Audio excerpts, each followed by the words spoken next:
തുടർ തോൽവികൾക്ക് പിന്നാലെ Manchester ഡെർബിയിൽ യുണൈറ്റഡിനോടും തോറ്റതിന്റെ ആഘാതത്തിലാണ് Pep ഗാർഡിയോളയും സംഘവും. ഒരു ഗോളിന് മുന്നിട്ട് നിന്ന സിറ്റി നാടകീയമായാണ് തോൽവി വഴങ്ങിയത്. ഇതിനു പിന്നാലെ തോൽവിയുടെ ഉത്തരവാദിത്തം ഏറ്റെടുത്ത് രംഗത്തെത്തിയിരിക്കുകയാണ് സിറ്റി കോച്ച് പെപ് ഗാർഡിയോള. തോൽവിയിൽ എനിക്കാണ് ഉത്തരവാദിത്തം, കാരണം ഞാനാണ് മാനേജർ. പോംവഴികൾ ഉണ്ടാക്കേണ്ടിയിരുന്നു, പക്ഷേ അവ കണ്ടെത്താനാകുന്നില്ല.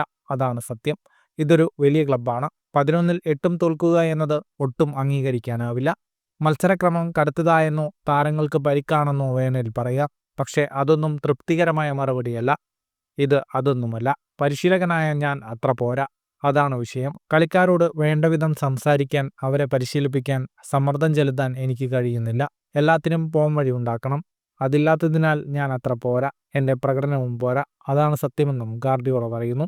അവസാന 11 മത്സരങ്ങളിൽ 8 തോറ്റ സിറ്റിക്ക് ആകെ ജയിക്കാനായത് ഒരു മത്സരത്തിൽ മാത്രമാണ്.